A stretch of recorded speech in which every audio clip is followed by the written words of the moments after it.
Good afternoon. On September 1st, 2022, I'm Vincent Casale. I am the proprietor of this podcast, the Coparazzi Conversations. Our house, yes. So we're going to talk about our house, our condo, our apartments in South Florida today. Today, my very special guest is Khalid Bryan, the broker and owner of Investment Property Gurus. How you doing, Khalid? I'm good, man. I'm excited to be here. I'm excited that you're here because people from New York have a million questions for me about real estate. They believe in many instances that they can come down here and live a life that's a lot cheaper, and I find that's not true.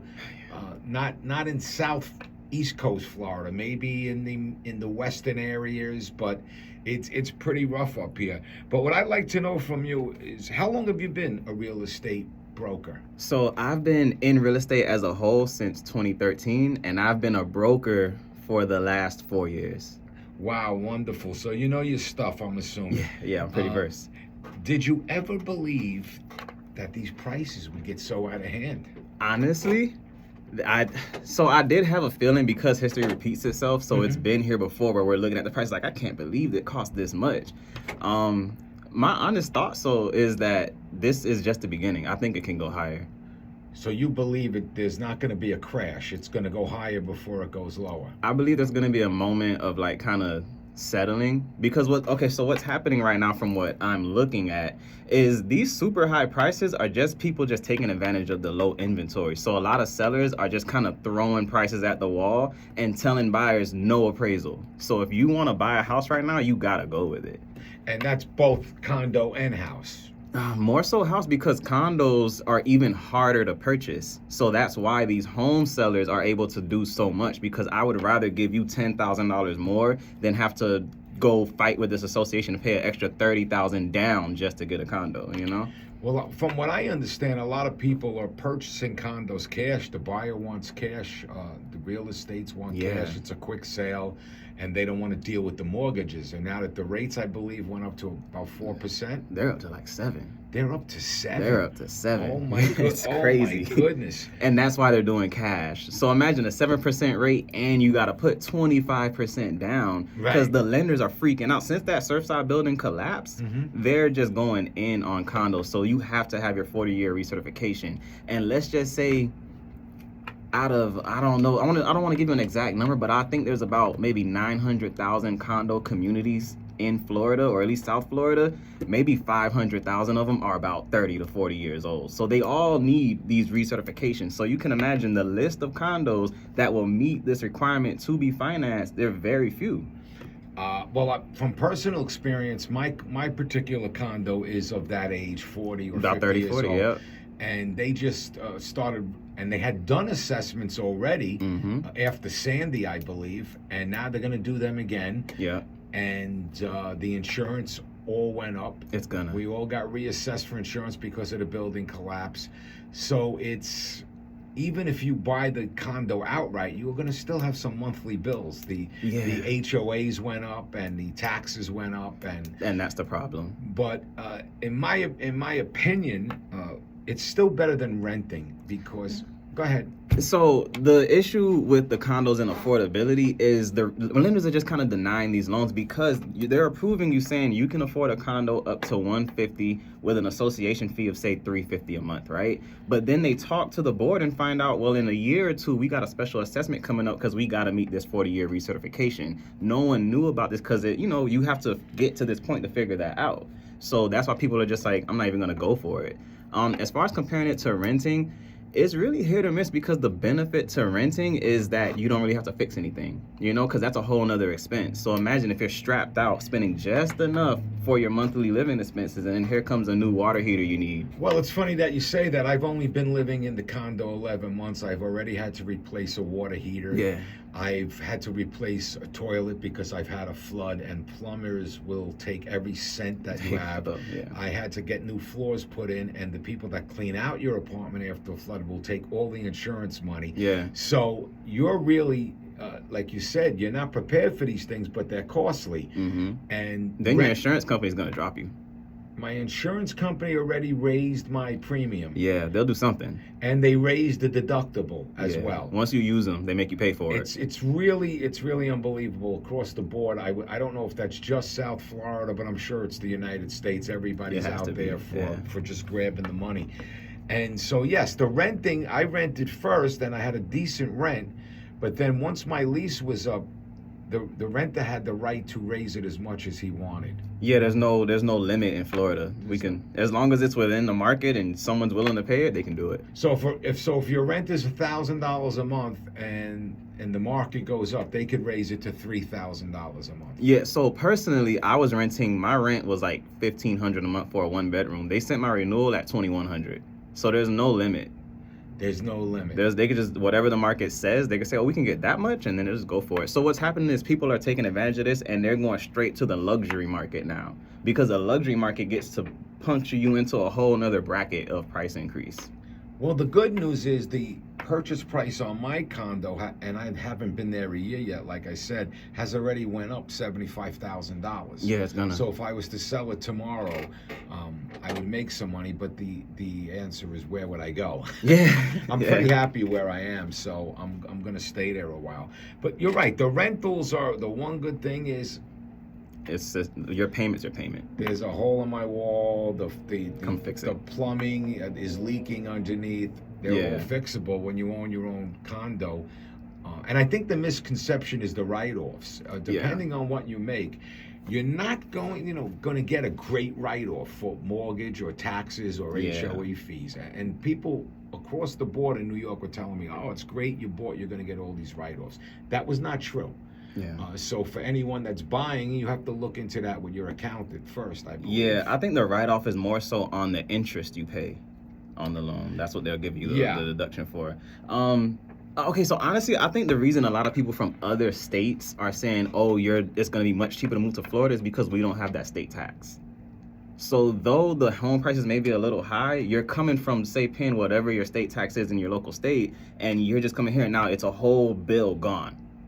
But what do you mean? Explain that. There's no state tax. There's no state tax in Florida. So some states, so you have your income tax Yes. to the country, and then the state will have another, say, 14% they want from you. Right. Of whatever your income is. Florida doesn't do that. Okay, just sales tax on stores and stuff. Yeah, sales that's tax. like 6%, right? Yeah, your income tax to the IRS, and that's it. Florida doesn't want anything from you separately. Well, that's good news for now. Good news, Hopefully yeah. things won't change. Definitely. So you don't believe the prices will level off right now? Okay, so what I think is going to happen is a lot of the sellers who are being so adamantly aggressive, saying no appraisal, I want this much, take it or leave it, the buyers are starting to kind of fend off because now interest rates are higher. So it's a bigger task to ask a buyer to do that. So they're just waiting. So because there's less buyers, now the sellers their houses are staying on the market for weeks or months, and they're like, oh crap, I need to lower the price. So that's what's going to happen. There's going to be more of a realistic pricing, because right now we're spiked, but we're also like this extra notch where the sellers are just doing what they want. We're just leveling out to the actual prices.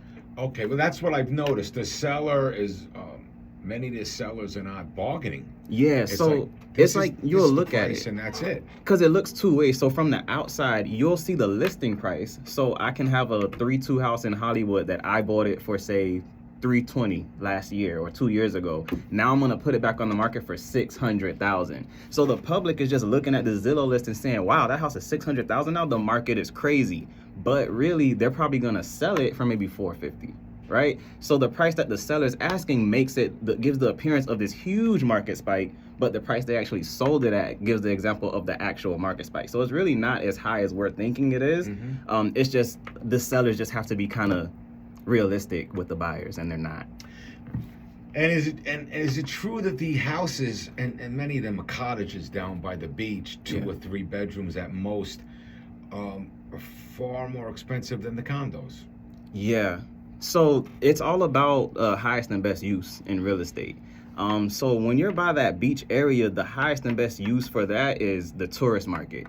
So a lot of our condo communities do not allow short-term rentals. And the biggest investment that people are into now is short-term rentals. So if you have a property that fits the bill of a short-term rental and they will allow you to do a short-term rental, you can now command a higher price because that property now generates way more money than a 12-month lease ever could.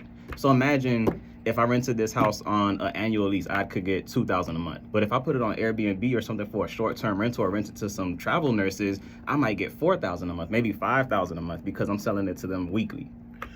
But many condos don't allow that. There are in South Florida, like the Florida, Miami-Dade, Broward County, very few do. I can count on my hands how many condos will let you do it. What's happening though is all these new condos being built, they're being built to allow it. So you gotta wait. So if you have something that'll let you do a short-term rental now, you can command almost whatever amount you want, because the return on investment there is through the roof, just because of what you can and can't do. As these new condos come out that will allow Airbnb, then now there's more of it. So now, okay, the prices can kind of fluctuate, but you got to imagine how nice these are going to be. These are going to be in that luxury market.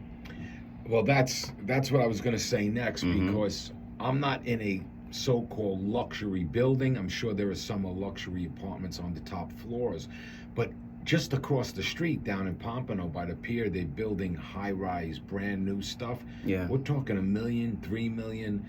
And to me, again, as a New York resident originally, that seems so extreme, but it's now the norm down here. It's the norm, because they're more often than not gonna allow vacation rentals, and that's gonna attract a whole nother buyer. That's going to attract cash investors who they're looking at cap rates. They're looking at the return. Before, if you wanted to buy $1 million condo, you had to find someone who wanted to stay there the whole year. Now, you just need to find someone who's just in town for the weekend. They'll probably give you $500 a night. Oh, so you could do Airbnbs. You can do Airbnbs on these new condos. They're new coming out, and they're gonna welcome it. They understand what the condos that are out now. Airbnb wasn't a thing. They couldn't fathom vacation rentals, so they're like, no, we don't want it. They just saw it as a negative. But now that it's so normal, they would have to go back and change all their bylaws just to do this. They're not gonna do that. So the new ones are coming out with the bylaws already geared to the vacation rentals. Okay, and what do you have a specific area that you sell in? Is it all over Florida or just South Florida? So we're all over Florida, just because, so my brokerage is the Investment Property Guru, so we just look for the income producing opportunities. So I have agents who drive up to Riviera Beach, which is Palm Beach County. I just signed an agent in Orlando, and I joined the Orlando Board of Realtors. Orlando's a really good market for vacation rentals. So just imagine that the people here in Miami, they want to invest in a vacation rental, but there's nothing. So I'm going to take them up to Orlando, where they are, until our condos are ready. Yeah, I would think with Disneyland up there, they would get a lot of Airbnbs. Yeah. But specifically, just an all-year resident. Yeah. For an all-around resident, people that are coming in from other states should know that the days of, down by the beach anyway, or east of US 1, is it? Yeah, by the ocean. You're not going to get $150,000, $200,000 apartments anymore. You're not. Because there cannot be any more of that.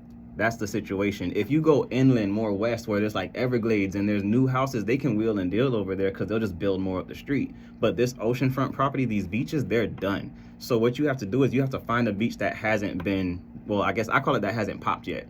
So imagine South Beach. If you bought in South Beach when it was just land and water, you're all right now. The same with Hollywood Beach. Hollywood Beach wasn't always the place to be. Now it is. Fort Lauderdale Beach, that's here. There's cranes everywhere. So where I'm pointing at is Hallandale Beach, because it's nice. It's in the middle. It's right next to us, but there's not much to do there yet. And Hallandale is closer to Hollywood, right? Yeah, they connect. So it's Hollywood Beach. You keep going down, you're at Hallandale. You keep going down, you're in Fort Lauderdale. Like it's all connected. It's just you just keep going down and you're at a different beach, but they all look different. So it's obviously changed. Pompano is up and coming. Yeah. Has been up and coming. So anything north of Pompano. The further north, ideally, the lower the price gets, because there's just more open area up there. The further south, it's cramped together. There's nothing to do. You can't fit. So Deerfield would be less expensive than Fort Lauderdale. Right. The same, if you buy a house in Deerfield, you're more than likely going to have a lot more land than a house. Because when they did the subdivisions, like the further south, let's just say you're in Doral, Miami-Dade County, there's so many people, they could only subdivide so big in order to fit. Versus Deerfield, the population is not as big there, so it's like, all right, well, give everybody an acre, give everybody however much, they can fit, and it's just more reasonable price compared to getting a tiny house in Doral or Brickell. Yeah, I don't even know where that is, but it's after Deerfield, I believe, is what, Boca or Hillsborough? Right after, I think, Coconut Creek. and then But you're Coconut in Creek Boca. is a little west, right? Yeah, but they're both like the tippy top of Broward County before you go into Palm Beach. Okay, so Palm Beach is obviously more expensive. No. Actually, Really? so when you Excuse hit, me. but not good. When you hit Boca Raton, that's like retirement city. It's just luxury. It's nice. It's quiet. It's calm. You go there to eat, come back. But as you get into like Riviera Beach, majority of that is investor owned. So a lot of the cities there's another city like that is Lauderdale. That's here in Fort Lauderdale. Right. So you're looking for these cities that are over 50% investor owned. Those are the ones where that kind of like, they still have time to grow because the citizens that live there don't own it, if that made any sense. It's mostly tenants. It's rentals, you mean? It's rentals, yeah. So it's lower income communities, like the outside areas own it. Okay, and Delray wouldn't be included in that. Delray seems to be... I think is that west? I feel like Delray is right after Boca. Oh, yeah, it is. Yeah, there's not much, I haven't heard of anything to do in Delray. So the main concentrated areas for expense or more expense would be from Pompano right down into Miami, except for Hallandale and Davie and places like that. Yeah, it's more so about when you're outside of the state, the places you'd hear about. You'd hear about South Beach, Miami, Hollywood, Fort Lauderdale. You'd hear about it, but when it comes down to like Lauderdale Lakes or Lauderhill or Riviera Beach, you're like, where's that? And those are the places where it's like there's not much to do. So it's a bunch of multifamilies. So it's based on also the tourist attractions. I mean, you come down to South Florida here, you can go basically to any happy hour any day, and there's people from all over. Yeah. The West Coast, do you sell on the West Coast? Of Florida? Naples and I really want to get into like the Fort Myers area because there's a city that I'm really interested in. It's called Lehigh Acres. Mm-hmm. So it's this city right next to Fort Myers, and Fort Myers is a pretty big popular city, but Lehigh Acres only has like one bridge in and one bridge out, and it's this big underdeveloped area where like the restaurants don't even have actual like plumbing. They're on well water. Wow. There's no activities or clubs. If you want to do something in Lehigh Acres, you got to leave Lehigh Acres and go to Fort Myers and come back. And it's crazy that that's under 2-3 hours away. It's right there. So this is South Florida. You think fun, exciting, but Lehigh Acres is South Florida with nothing. So definitely a place of opportunity, but it's going to take time for people to realize, okay, we're full here, we're full here, we're full here. Where's next? Let's go here. That's how it's going. Well, I chose South Florida because of the action, supposed quote action, because as a single person, I thought this was the place to be. I have friends down here. I know a lot of places now. But I certainly wouldn't shy away from the West Coast if I had to eventually. Yeah. Because it's beautiful out there, too. It's calm, yeah. What do you think about, so all the neighborhoods we discussed, I'm going to go a little west now because you said the rents are a little lower or the property's a little lower, like in Coconut Creek, Plantation, just west of US 1 going towards the highways. Yeah. Are they diverse neighborhoods?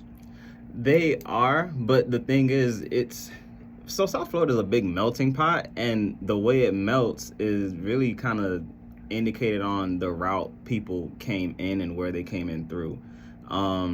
So like Fort Lauderdale Airport, they're expanding it. They're making it bigger. So as a result, they're putting money around that Fort Lauderdale Airport. So Dania Beach, Hallandale, Hollywood, like that whole area surrounding the airport, they're making it bigger. They're making more things to do and places to be so people can come in and feel home. They can say, I guess I'll just stay in this area. And that's what they're doing.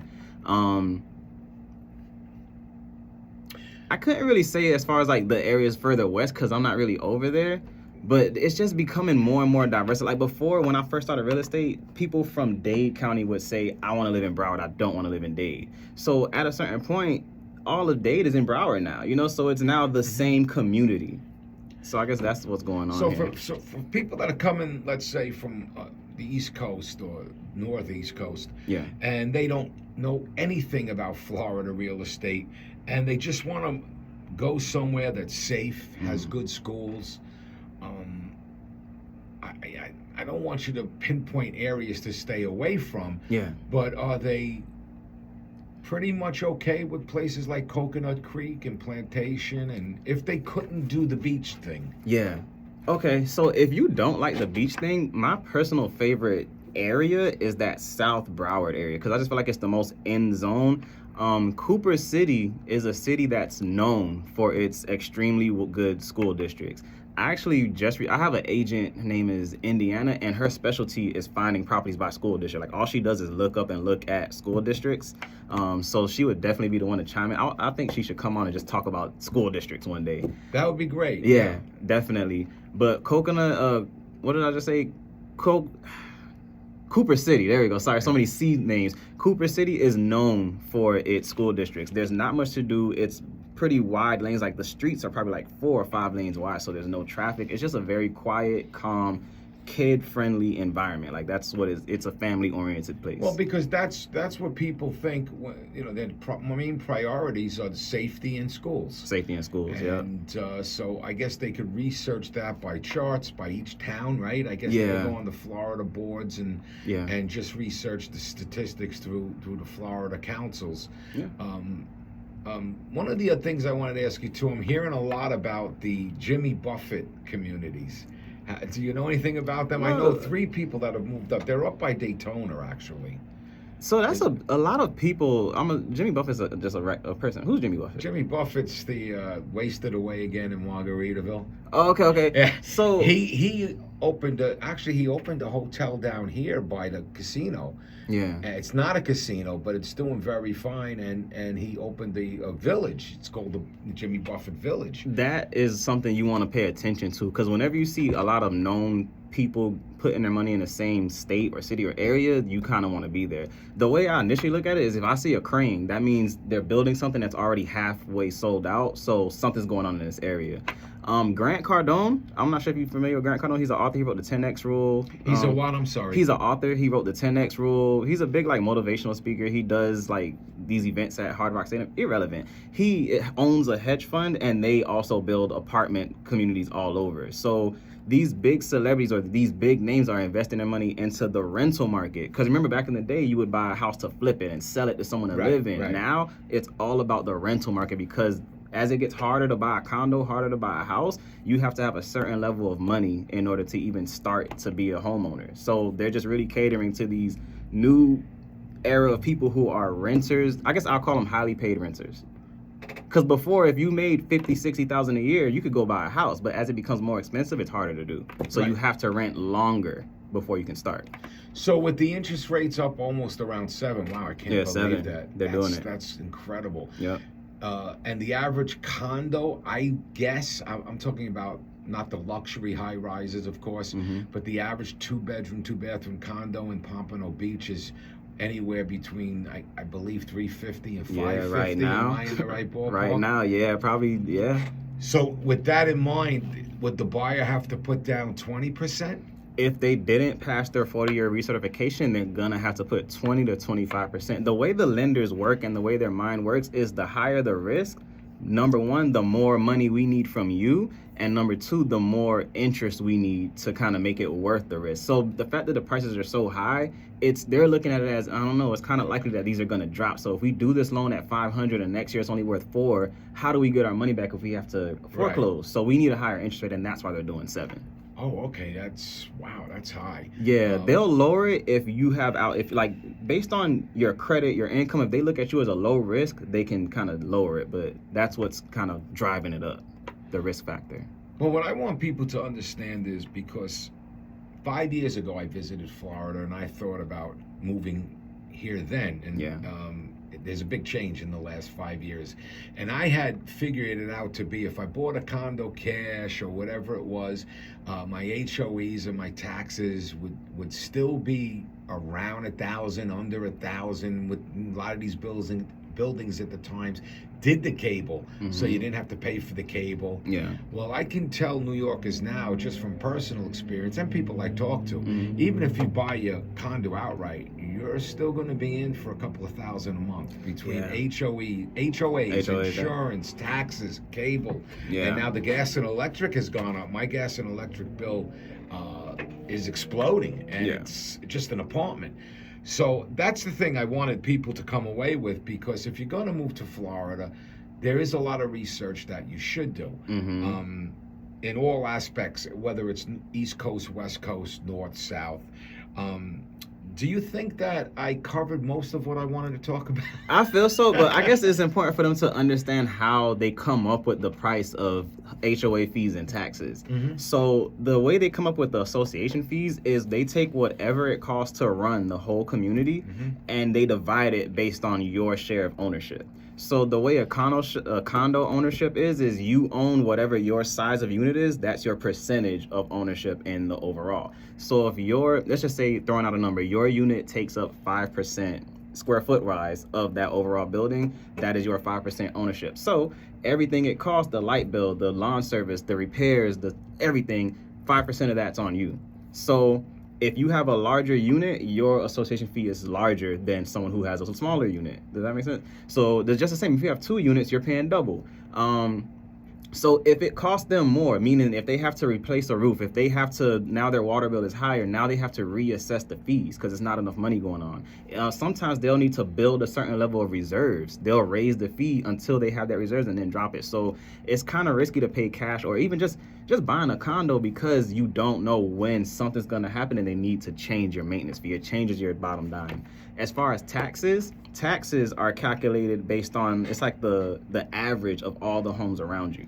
So if you buy a property and the taxes are at one point and you don't have a homestead exemption, meaning you didn't tell them this is my primary residence, I'm living here, don't raise my taxes that much.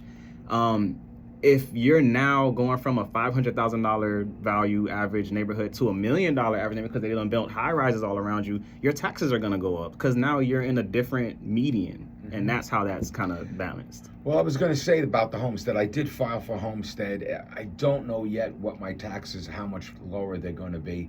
Someone said maybe $100 a month or something. There's a way to see. I think if you go to whatever city tax estimator, it'll ask you, okay, what's your address? How much did you pay for your property and when did you pay for it? And then they'll say you got homestead, and then they'll give you an estimate on what they think you should be paying.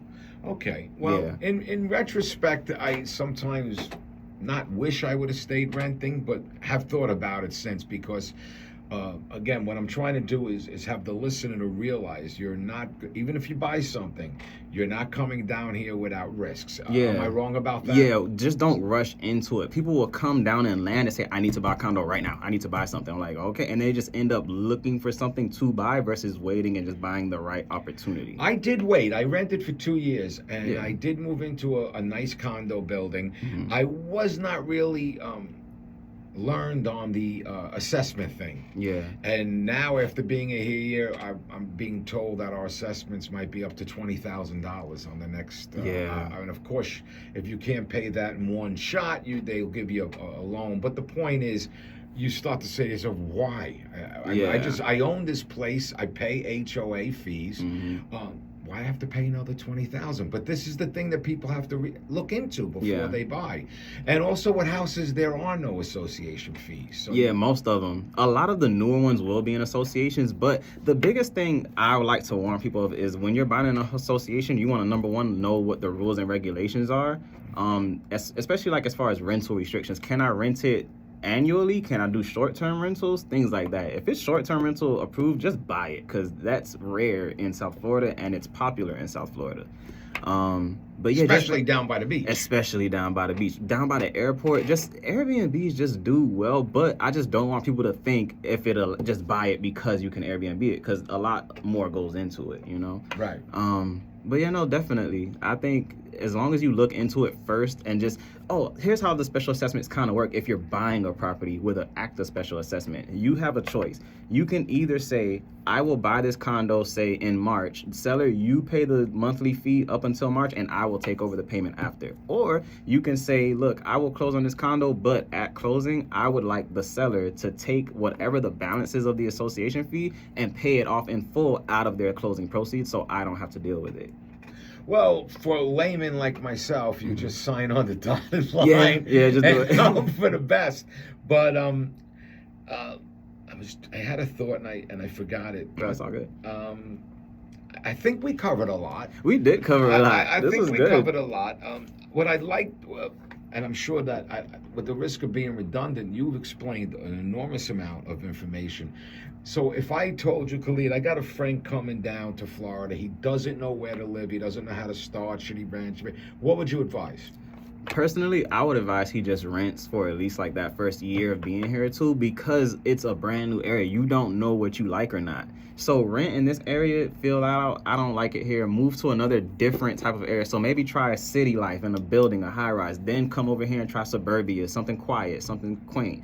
Then maybe try like a, just bounce around and really feel out what areas. Because the way South Florida is, you're here and it looks like this, and then you cross the street and you're in a whole nother world. And then you go down the street and it's like you went out of town. So it's everything in South Florida. You can feel like you visited several different states and countries just getting in your car. I know that because just going north, when I drive up to New York, sometimes you hit Jacksonville. It's a totally different scene, St. Augustine and everything up there. Well, I'm going to tell you, man, I really appreciate you coming on my 100%. show. I think that you explained it all. I know that you explained it all. I hope that I was able to get the people to understand. And if you can, Khalid, can you please give me your information, or your real estate information, and your phone number, because I highly recommend that anyone that comes down here, please call this gentleman, Mr. Bryan, Khalid Bryan.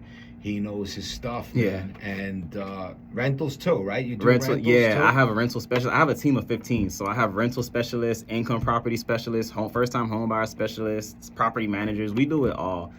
Just like a quick note before I give all of my accolades and shout outs, a way South Florida is evolving. And to explain my earlier thought that the prices are super high now, but I feel like they have room to grow, is South Florida is America's playground. It's probably the world's playground, or one of the world's playgrounds. So what's happening is we are getting out of state people coming in, and to the locals, we're like, this price is crazy compared to what it was. But these people have never been here, and they're coming from LA, from New York, from Staten Island, and they're like, that's it? That's all you want?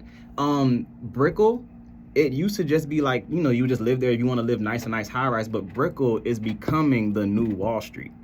So all those huge banks and hedge funds and Wall Street guys that were in New York, go to Brickell. You're gonna feel like you're back. It's very interesting. There's nothing to buy in Brickell. It's sold out because it's billionaires in Brickell. Wow. Billionaires. And where is that, in downtown? Brickell is downtown next to Wynwood. You'll know you're in Brickell because it just looks amazing. Like you just feel like you're in like this phenomenal place. Well, thank you for adding that, because that's a great explanation of South Florida and the playground stuff, because I was just up in New York, and it was so hot up there this year. It was one of the hottest summers.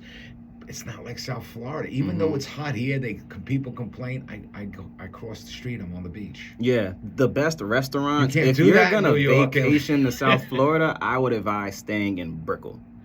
Brickell. If you just want to come feel it out. I would like at least have dinner there one night and then see what it's like. I'm a local. I've grown and raised here, and if I'm going on vacation, I'll do a staycation in Brickell.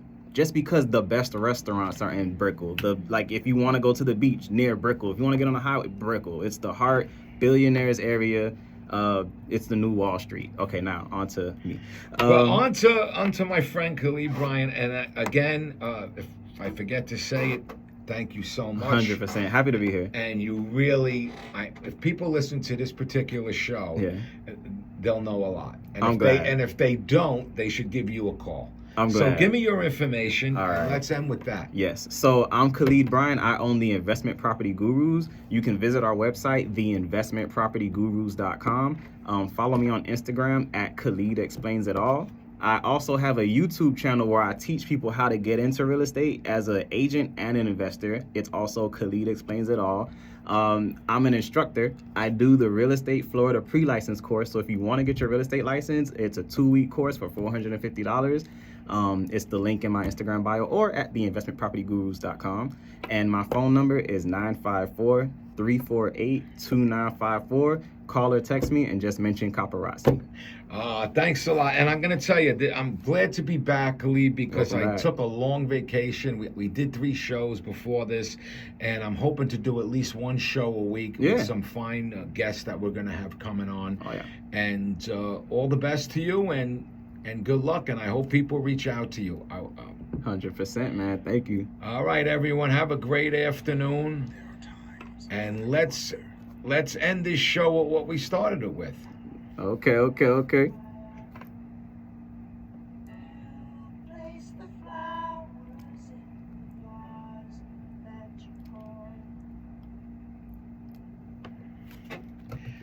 That was, oh man, thank you, Love man. it. You're so articulate, man.